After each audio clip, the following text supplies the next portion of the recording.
할렐루야. 오늘 신년 예배이면서 임령 예배입니다. 그렇지만 하나님의 은혜를 받은 모두가 그 은혜에 합당한 사명이 반드시 우리에게 있다는 것이지요.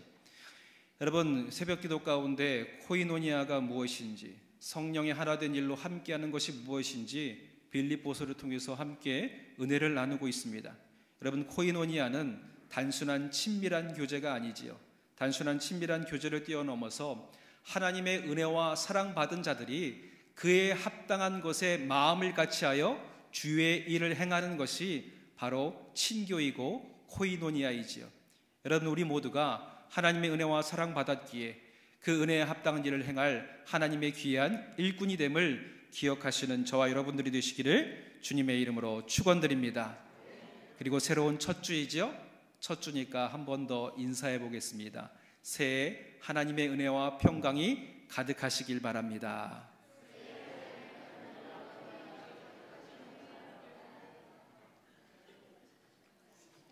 자꾸 인사시키니까 어색하시죠. 그러나 이럴 때일수록 더 보고 나누고 붙들고 교제함이 우리 안에서 새롭게 풍성해져야 할 줄 믿습니다. 오늘 말씀의 제목은요, 모든 멋진 일에는 두려움이 따른다입니다. 모든 멋진 일에는 두려움이 따른다. 누군가를 새롭게 만나는 일에도 또 새로운 일을 도전하는 것에도 약간의 두려움은 따르게 되어 있지요. 그런데 여러분, 요 사이에 일을 하지 않는 세대가 많아졌다고 합니다. 그러면서 새롭게 생겨난 말이 캥거루족, 니트족이라는 거예요. 캥거루족은 부모에 기대어서 마치 캥거루 뱃속에 주머니 속에 있는 것처럼 부모님께 의지하면서 살아가는 그 자녀들을 말하는 것이고요. 니트족은 아무것도 하지 않고 교육도 받지 않고 또 새로운 직업과 일을 위해서 훈련받지도 않는 상태에 있는 이들을 일컬는다고 합니다. 주도적으로 살았던 세대가 지나가고 성공하고 어떤 특정한 흐름을 따라 성장했던 부모 세대의 방식대로 교육받았던 자녀들이 막상 사회에 나가보니까 내가 좋아하는 것이 무엇인지, 내가 하고자 하는 것이 무엇인지조차 알지 못하는 순간에 맞닥뜨리게 된다는 것이지요. 그러니까 이제 무엇을 하기보다, 그런 고민보다 되도록 힘든 일을 피하면 좋겠다라는 세대가 오늘의 세대에 이르고 있습니다. 그러니까 기업인들을 신방해 보면 뭐라고 얘기하시냐면, 목사님 요새 사람 뽑기가 쉽지 않습니다. 이력서도 들어오지 않아요. 일하겠다고 하는 사람들은 이미 나이가 꽉 차서 들어옵니다. 건설 현장에도 이미 60대 이상인 사람들이 많고요. 또 심지어는 벤질을 하는 사람들에는 한국 사람을 찾아볼 수가 없습니다. 언젠가 이 나라는 저 베트남 사람들로, 캄보디아 사람들로, 필리핀 사람들로 가득 채워질지도 모르겠습니다. 심지어 학교 안에도 교육을 받는 한국 학생보다 이제 저마다 학교마다 외국인들을 들여와서 여기에서 가르치는데 몰두하고 있다는 거예요. 배우지도 않고 도전하지도 않는 세대. 여러분, 교역자들도 마찬가지입니다. 교회 안에서도 동일한 상황이 펼쳐지고 있어요. 저도 이력서를 다 받아보는데 뭘 했는지 30대가 지나고 40이 다 돼서야, 40이 다 돼서야 새롭게 전도사로서 첫 도전을 하는 거예요. 신학교는 오래전에 졸업했는데 그동안 세상에서 방황하다가 이제 목회를 시작하는데 그 목회의 첫 나이가 40이 다 되었다라는 겁니다. 성공에 대한 꿈은 크지만 꿈을 향해 나가는 것에 대한 두려움이 어쩌면 많은 사람들을 주저앉게 하고 또 멈춰서게 하고 많은 것이지요. 어느 날 이 가운데 서점에 가서 보니까 이 제목이 저를 끌어당기는 거예요. 모든 멋진 일에는 두려움이 따른다. 그래서 궁금해서 또 그 책을 또 그 자리에 서서 읽어봤어요. 그랬더니 한 여성이 직장을 그만두면 두렵다, 직장을 그만두면 모든 것이 끝날 것이라는 이 두려움을 이겨내고 새로운 도전을 해서 그 새로운 도전을 통해서 성공을 이룬 자신의 일대기를 그 책 가운데 수필로 적어내었어요. 그리고 많은 사람들에게 용기를 전합니다. 모든 멋진 일에는 두려움이 따릅니다. 지금이 도전할 때라고 젊은이들에게, 사람들에게 전하고 있는 것이지요. 여러분, 우리가 두렵더라도 한 걸음 나아갈 때에 우리 인생에 놀라운 일이 생겨나게 될 줄 믿습니다. 오늘 말씀을 통해서 우리가 새 은혜를 얻지 못하는 두려움에 대해서 함께 나누고 하나님의 은혜와 교훈을 얻고자 합니다. 첫째로 모두의 걸음을 따르지 않는 것에 대한 두려움이 우리 모두에게 있다라는 거예요. 대세제를 따르지 않으면 안 될 것 같은 두려움. 여러분, 하나님이 말씀하셨지요. 아무것도 두려워하지 말라. 너희는 가만히 있어 내가 너희의 하나님 됨을 알지어다. 그러면 요새 젊은 세대들이 좋아해요. 아멘. 나는 아무것도 하지 않겠다고. 하나님이 이루시니까 마치 저 곰이 저 나무 위에서 사과가 떨어지기까지 입만 벌리고 가만히 있는 것처럼 그 어떤 도전도 하지 않는다라는 겁니다. 그런데 여러분, 성경에서 말씀하시는 아무것도 하지 말고 가만히 있으라라는 이 말은 영적인 나태함과 게으름을 추구하라는 것이 아니지요. 도리어 마땅히 해야 할 일에 충성을 다하는 것이 하나님의 은혜와 구원을 구하는 마땅한 성도의 모습이라는 겁니다. 여러분, 굳이 우리가 이거를 두 가지로 구분하자면 하나님 명령하신 것에 대한 충성이고요, 또 다른 하나는 하나님이 하지 말라고 말씀하신 것에 대한 충성이라는 것이지요. 하나님이 원하시는 것은 우리가 자신에게 주어진 달란트를 가지고 성공에 대한 부담감을 버린 채 내 주어진 삶에 최선을 다하는 것을 하나님이 더욱 기뻐하신다는 거예요.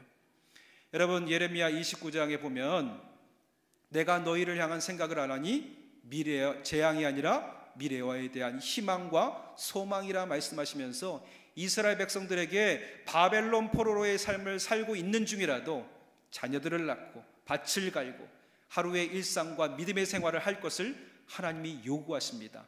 오늘 우리에게 주어진 삶에 최선을 다할 때에 하나님께서 이스라엘 백성들에게 위해서 구별해 두신 구원의 그날을 맞이하게 될 것을 말씀하고 계시는 것이지요. 여러분, 그러니까 아무것도 안 하는 것이 아니라 하나님께 받은 은사대로 내 삶에 최선을 다할 때에 하나님이 예비하신 은혜가 우리 가운데 임하게 될 줄 믿습니다. 또 하지 말라 하신 것에 대한 충성도 요구하시지요.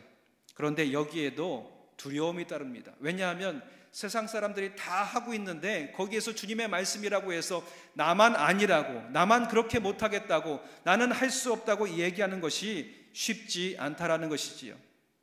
하나님의 말씀 가운데 하지 말라는 말씀들이 많지요. 우상을 섬기지 말라, 도둑질하지 말라, 간음하지 말라, 음탕하지 말라, 술 취하지 말라.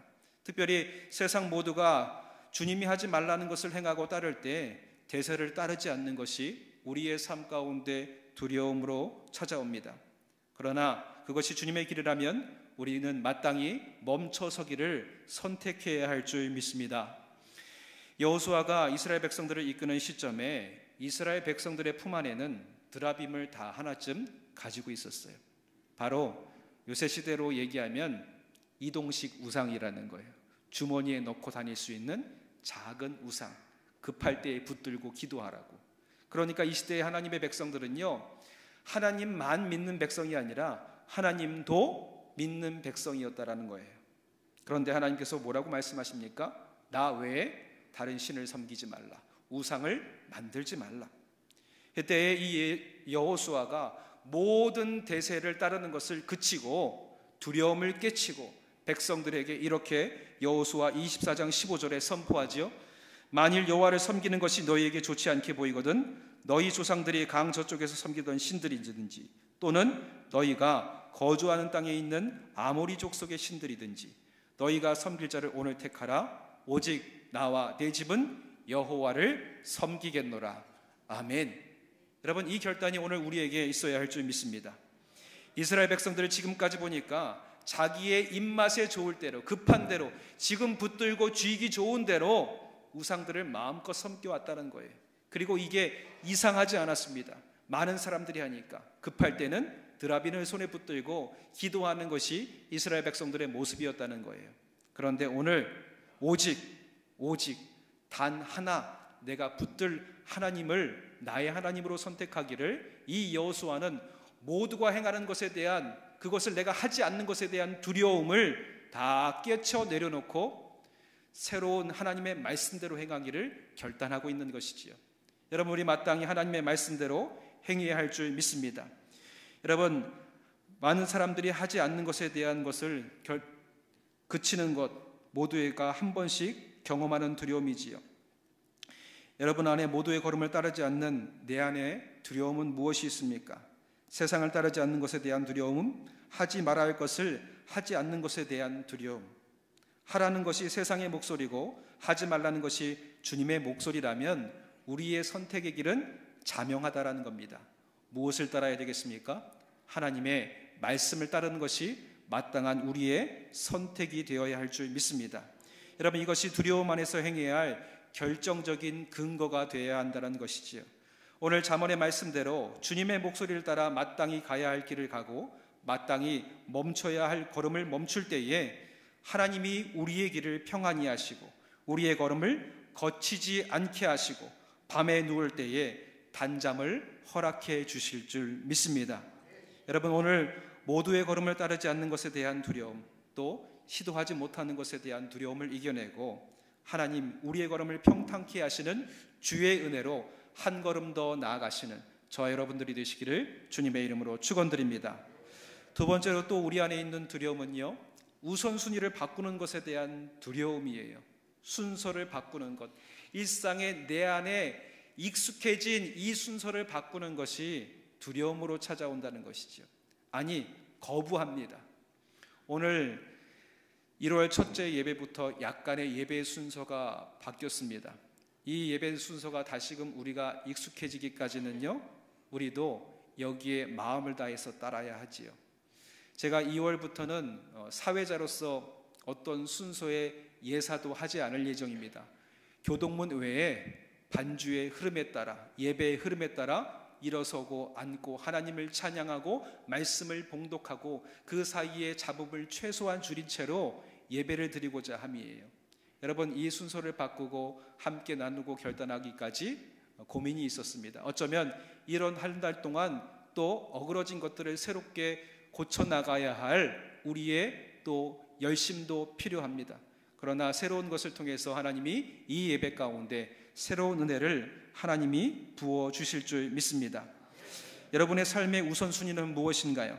마땅히 하나님이 우리의 삶의 우선순위가 되어야 함에도 불구하고 여러분, 우리는요, 세상의 편리대로, 그리고 내 좋을 대로, 내 좋을 대로는 누구의 뜻대로입니까? 나의 뜻대로지요. 주어가 내가 되는 거예요. 하나님이 주어가 되셔서 하나님이 이끄시는 인생, 이끄시는 삶의 순서를 따라가는 것이 아니라 내 삶의 편의에 따라 내가 이 인생의 주인이 되어서 내가 주어가 되어서 이 모든 시간의 순서를 내가 정하고 나의 뜻이 우선순위가 된 삶을 살아가고 있다라는 것이지요. 여러분, 근데 이게 또 이상하지 않습니다. 왜냐하면 많은 사람들이 급할 때는 누구의 뜻을 따라요? 내 뜻을 따르거든요. 하나님은 잠시 미뤄둬도 괜찮다라고 생각합니다. 여러분, 저도 사실 순서가 무엇이 중요하냐, 저도 한때 그렇게 생각했습니다.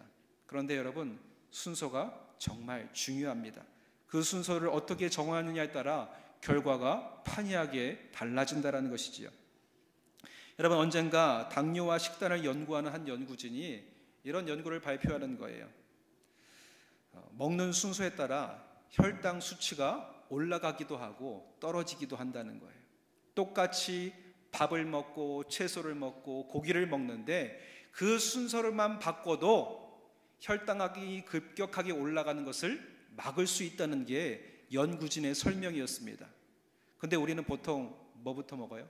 밥 먹고 뭐 한 다음에 나중에 야채 먹고 그러는데 이 연구진이 말하기를 먼저 야채를 먼저 먹고 그 다음에 고기를 먹고 제일 나중에 탄수화물을 먹으면은 이 탄수화물로 인해서 혈당이 급격하게 올라가는 것을 막아준다는 거예요. 그러면서 당이 있는 분들은 식사 순서를 중요하게 여겨야 한다고 당부하는 겁니다. 여러분, 우리의 삶에 어떤 것을 우선순위로 삼느냐에 따라 그 결과가 극명하게 달라질 줄 믿습니다. 하나님을 우선순위로 삼느냐, 내 뜻을 우선순위로 삼느냐, 그 뒤가 달라진다라는 것이지요. 많은 학부모들이 자녀를 키우면서 고민하게 됩니다. 저도 앞으로 하게 될 고민이지요. 처음엔 아이들이 건강하면 된다고 생각해요. 그래, 마음껏 뛰놀고 건강하게만 자라다오. 그래서 유치원 생활 동안에 아이들을 마음껏 놀리고 마음껏 키워요. 그런데 초등학교 딱 들어가서 아이의 그 성적의 순위를 매긴 어떠한 결과가 나왔을 때 부모가 고민하는 거예요. 왜냐하면 뒤처지는 게 보이거든요. 그러니까 고민하면서 아이를 학원에 보냅니다. 그리고 그 시간이 주일이어도 상관없어요. 일단 애가 다른 애들보다 뒤처진 게 우선이에요. 고3이 되어서도 마찬가지입니다. 고3이 되어서 아이에게 부모가 이렇게 얘기해요. 지금은 네가 공부하는 게 중요하다. 학원 특강이 주일날 잡혔으니까 올 한 해 1년 동안은 여기에 집중해. 그리고 시험 보고 나서 학교 입학하고 난 뒤에 다시 신앙생활 열심히 해라. 많은 부모님들을 만났는데요, 그 부모님들이 자기의 삶에 가장 큰 실수를 한 것 중에 하나가 바로 이거라고 얘기하는 거예요. 목사님, 제가 지난날에 아이가 20년 전에 고3 생활할 때에 그때 아이에게 이렇게 얘기했어요. 지금은 공부하는 게 더 중요해. 그러니까 학원 가. 교회는 나중에 가도 돼. 근데 이 순간의 결단이 아이의 삶의 모든 평생의 우선순위를 다 바꿔놨다라는 거예요. 이 우선순위가 그 뒤에도 바뀌지 않더라는 겁니다. 목사님, 제가 그때 큰 실수했습니다.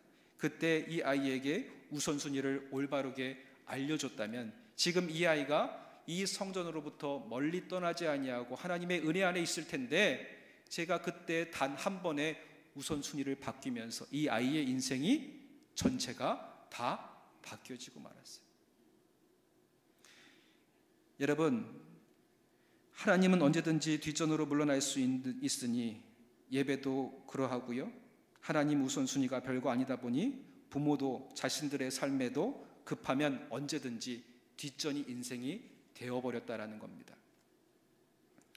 이것이 자신의 신앙의 일생에 가장 후회스러운 분이었던 그분의 고백, 우리가 한 번 더 귀담아 들어야 할 우리 믿는 사람들의 고민이고 고백이라는 것이지요. 많은 사람들이 신앙의 우선순위를 내 좋을 대로, 나의 편리대로 일단 고민을 멈추고 주님을 우선순위에 일단 가장 뒤로 옮겨둡니다. 그리고 내가 지금 중하다고 생각하는 일을 먼저 행해요. 이게 많은 믿음의 사람들이 지금 저지르고 있는 실수 중에 하나라는 것입니다. 여러분, 이 세상이 말하는 것이 그들의 방법이 가장 지혜로운 것이라고 생각하고 따라왔어요. 그런데 인생을 다 돌아보고 뒤를 돌아보니까 세상이 말한 대로 행한 그 지혜가 아니었음을 나중에 가서 깨닫게 되더라는 것이지요.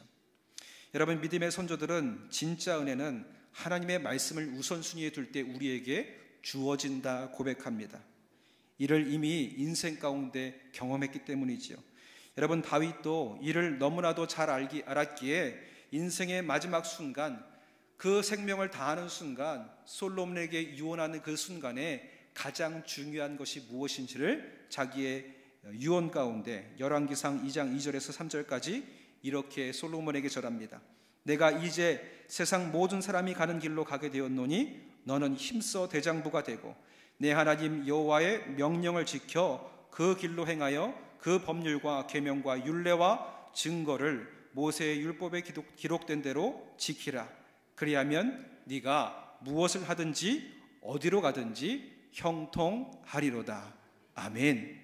여러분, 이것이 다윗이 일평생 동안 경험해왔던 확신의 고백이라는 거예요. 누구를 우선순위로 삼을 때 하나님을, 여호와의 일을, 여호와의 말씀을 우선순위로 삼고 나아갈 때 어디에 있든지 무엇을 행하든지 하나님께서 그의 걸음을 형통케 하신다라는 겁니다. 여러분, 이 고백이 우리 안에 있어야 할 줄 믿습니다. 그런데 여전히 염려와 근심 가운데 있는 이들에게 예수님 또한 마태복음 6장 33절에 이렇게 말씀하시지요. 그러므로 염려하여 이르기를 무엇을 먹을까 무엇을 마실까 무엇을 입을까 하지 말라. 이는 다 이방인들이 구하는 것이라 너희 하나님 아버지께서 이 모든 것이 너희에게 있어야 할 줄을 아시느니라. 그런즉 너희는 먼저 그의 나라와 그의 의를 구하라. 그리하면 이 모든 것을 너희에게 더하시리라. 아멘. 여러분, 믿으십니까? 하나님의 나라와 먼저 그의 의를 구할 때에 그토록 우리가 구하려고 애쓰고 쫓아다니고 열을 쏟아 부었던 모든 것들은 하나님이 덤으로 주시는 은혜라는 것입니다. 여러분, 하나님의 나라의 의를 구하며 하나님을 우선순위로 두고 나아갈 때 우리의 필요와 우리의 염려를 아시고 채우시는 하나님의 은혜를 누리며 나아가시는 저와 여러분들이 되시기를 주님의 이름으로 축원드립니다. 우선순위를 바꾸기를 두려워하는 자리에서 새로운 도전을 행해 보라는 것입니다. 여러분, 이 결단이 있을 때 하나님은 우리에게 새 은혜, 마땅히 우리가 누려야 할 은혜를 주님께서 허락해 주십니다. 여러분, 마지막으로 실패에 대한 두려움이 있지요. 실패에 대한 두려움이 있다 보니까 우리가 도전하지 않습니다. 브라이언 트레이시의 행동하지 않으면 인생은 바뀌지 않는다라는 책에서 이렇게 전합니다. 당신은 오늘도 모두의 귀감이 되는 삶을 외치지만 3일을 버티지 못한다. 매일 밤 동기부여 영상을 보며 감동하지만 아침이면 무너진다. 수많은 자기계발서를 읽었지만 인생은 제자리 걸음이다. 왜일까? 성공한 사람들은 결코 동기부여에 의존하지 않는다. 그들에겐 단 한 가지의 공통점이 있는데 바로 아주 작은 행동의 누적이다. 어제보다 1% 더 나아진 행동이 무기력을 쾌감으로 바꾸고 잠자던 성장 본능을 깨우며 마침내 당신을 성공으로 이끈다. 당신의 출신과 환경은 중요하지 않다. 오직 행함만이 당신을 원하는 곳으로 데려다 줄 것이다. 여러분, 마치 한 사람의 주장이고 이야기지만 이 말씀이 성경에 있는 말씀과 맞닿아 있지요. 여러분, 성경에서 참 지혜자가 어떤 이라고 말씀하십니까? 마태복음 7장 24절에 누구든지 나의 이 말을 듣고 행하는 자는 그의 집을 반석 위에 지은 지혜로운 사람 같으니. 누구의 말씀을 따르는 자요? 하나님의 말씀을 따르고 그대로 행하는 자가 이 땅 가운데 가장 지혜로운 자라는 것입니다. 여러분, 행할 때에 하나님의 은혜가 우리에게 있게 되는 줄 믿습니다. 여러분, 시작하는 것에 대한 두려움을 지금 깨치고 나아갈 때에 그 두려움 너머에 하나님의 은혜가 나를 위해서 예비되어 있다는 것이지요. 여러분, 그래서 우리도 이런 말을 많이 하죠. 시작이 반이다. 그리고 성전에 오지 못하는 사람들에게 이렇게 얘기합니다. 일단 현관문부터 열고 나오라고. 참 먼 거리가요, 안방 자리에서 현관까지 거리가 제일 멀다고 합니다. 근데 그 거리만 극복하면 성전에 나오고 무언가를 행하는 것은 아무것도 아니라는 것이지요. 영화배우 유해진은 이를 유쾌하게 이렇게 얘기합니다. 신발끈부터 동요매라. 그럼 어디든지 너를 인도할 것이다. 이왕 신발 신은 김에 가게도 가보고 또 저 쇼핑몰도 가보고 동사무소도 가보고 친구들도 만나보고 새로운 도전도 해보고 이왕 운동하시는 김에 뛰어도 보고 뛰다 보니 몸에 열기가 나고 기뻐하니까 몸이 건강해지고 튼튼해지고 이 몸이 건강해지고 튼튼해지니까 또 다른 새로운 일을 도전하게는 선순환이 우리의 인생 가운데 계속해서 반복되더라는 것이죠. 여러분, 하나님 우리를 소명 가운데 부르셨습니다. 소명 가운데 부르심 가운데 이 은혜를 받기 위해서는요, 먼저 그 소명에 따른 우리의 응답하는 행함이 있어야 할 줄 믿습니다. 주님의 부르심대로 행할 때에 하나님께서는요, 그 소명에 맞는 은혜를 주시고요, 소명에 맞는 능력을 주시고요, 소명에 함께할 이들을 붙여주시는 은혜가 행하는 자의 삶 가운데 있게 된다라는 것이지요. 여러분, 오늘 우리의 인생 가운데도 하나님이 함께 하심을 믿고 나아가는 도전이 있어야 할 줄 믿습니다. 이현진 작가라는 사람이 이를 낚시에 비유하는데, 낚시의 가장 멋지는 일은 물론 월척을 낚는 일이다. 그런데 월척을 낚는 것만 낚시는 말하지 않는다는 거예요. 낚시 안에는 기다림이 있고 실패도 있다라는 겁니다. 낚시하다가 줄이 끊어지기도 하고 다시 메어서 그 기다림과 실패의 시간을 지나고 날 때에 비로소 월척을 낚는 기쁨을 누리게 된다는 것이지요. 여러분, 우리 인생도 마찬가지입니다. 성공이라는 멋진 일에는 수많은 기다림과 수많은 실패가 있다라는 것이지요. 여러분, 야구에서도 마찬가지라고 합니다. 홈런을 치는 타자가 되는 일에 가장 기본적인 소양은요, 삼진당할 것을 두려워하지 않고 휘두르는 일에 있다라는 겁니다. 여러분, 실패를 두려워하지 마시고 하나님이 여러분을 위해 계획하신 멋지는 일을 위해 소명과 부르심에 따라 나아가시기 바랍니다. 여러분, 누가 요단이 갈라지는 은혜를 누렸습니까? 누가 홍해가 갈라지는 기적을 경험했습니까? 믿음으로 하나님의 말씀을 신뢰하고 한 걸음 내디딘 자가 이 기적의 은혜를 경험했다는 거예요. 여러분, 우리가 이것을 기억해야 할 줄 믿습니다. 지금 이 말씀을 듣고 어떤 분들은 그렇게 생각하실지 모르겠어요. 목사님, 그건 저희들한테 해당하지 않는 것 같아요. 이 말씀은 젊은 사람들에게 어울리는 말씀이잖아요. 우리는 새로운 도전하기에 너무 나이가 많아요. 아닙니다. 이 모두는 우리 모두의 이야기예요.